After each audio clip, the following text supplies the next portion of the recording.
नमस्कार दोस्तों, स्वागत है आपका मेरे चैनल में। आज की स्टोरी है बेटियां पराई क्यों। बेटियां घर छोड़ती हैं, घर वालों को नहीं। जिज्ञासा की ये भावुक कहानी कर देगी आपकी आंखें नम। बेटियां घर छोड़ती हैं, घर वालों को नहीं। इस सब का एहसास उनके पास सदा बना रहता है, बस घर के लोगों को जरा देर लगती है इसे समझने में। खिड़की के पास खड़ी जिज्ञासा सोच रही थी, भाई दूज आने वाली है, पर इस बार ना तो माँ ने फोन करके भैया के आने की बात कही और ना ही मुझे आने को बोला। ऐसा कैसे हो सकता है? हे भगवान, बस ठीक हो सब कुछ। अपनी सास से बोली, माँ जी, मुझे बहुत डर लग रहा है। पता नहीं क्या हो गया, मुझे कैसे भूल गए इस बार। सास ने इजाजत देते हुए कहा, कोई बात नहीं बेटा, तुम एक बार खुद जाकर देख आओ। सास की आज्ञा मिलने भर की देर थी कि जिज्ञासा अपने पति के साथ मायके आ पहुंची, परंतु इस बार घर के अंदर कदम रखते ही उसे सब कुछ बदला हुआ लगा। पहले जहां उसे देखते ही माँ पिताजी के चेहरे खुशी से खिल उठते थे, इस बार उन पर परेशानी की झलक साफ दिखाई दे रही थी। पहले भाभी उसे देखते ही दौड़ी चली आती और प्यार से गले लगा लेती थी, पर इस बार दूर से एक हल्की सी मुस्कान दे डाली। भैया भी ज्यादा खुश नहीं दिखे। जिज्ञासा ने जैसे तैसे एक रात बिताई, परंतु अगले दिन जैसे ही उसके पति उसे मायके छोड़ वापस गए, उसने अपनी माँ से बात की। तब उन्होंने बताया, इस बार कोरोना के चलते भैया का काम बिल्कुल बंद हो गया, ऊपर से और समस्याएं। बस इसी वजह से तेरे भैया को तेरे घर भी ना भेज सकी। जिज्ञासा बोली, कोई बात नहीं माँ, ये मुश्किल दिन भी जल्दी निकल जाएंगे, आप चिंता मत करो। शाम को भैया भाभी आपस में बात कर रहे थे, जो कि जिज्ञासा ने सुन ली। भैया बोल रहे थे, पहले ही घर चलाना इतना मुश्किल हो रहा था, ऊपर से बेटे के कॉलेज की फीस, परसों भाई दूज है, जिज्ञासा को भी कुछ देना पड़ेगा। भाभी बोली, कोई बात नहीं, आप चिंता ना करें।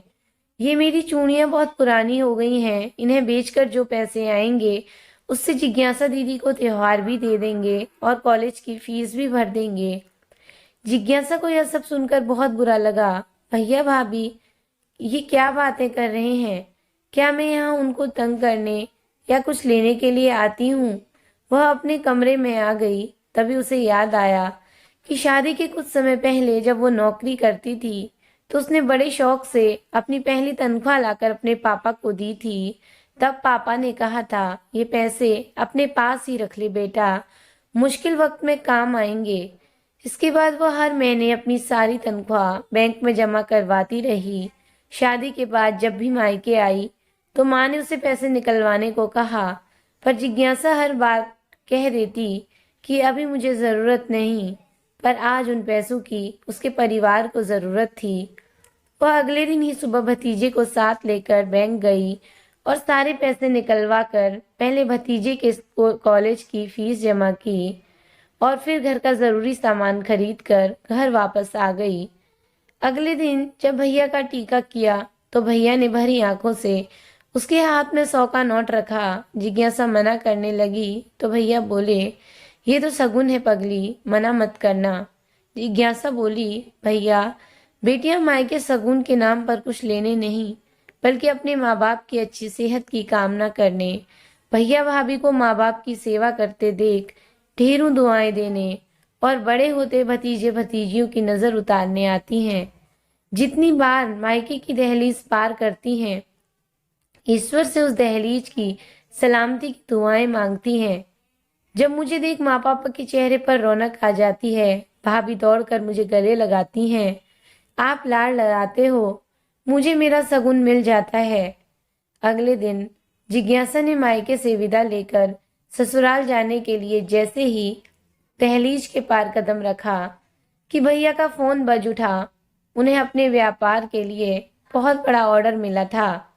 वे सोचने लगे, सचमुच बहन बेटियां मायके कुछ लेने नहीं, बल्कि अपनी बेशकीमती दुआएं देने आती हैं। जब वे घर की दहलीज पार कर अंदर आती हैं तो बरकत भी अपने आप भीतर चली आती है।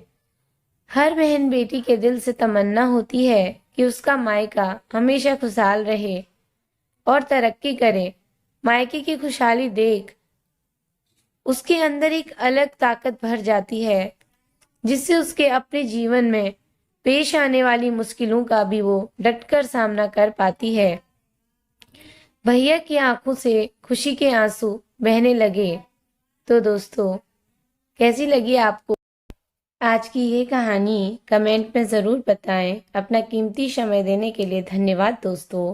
कहानी अगर अच्छी लगी हो तो लाइक करें, शेयर करें और मेरे चैनल को सब्सक्राइब करें। Thank you for watching.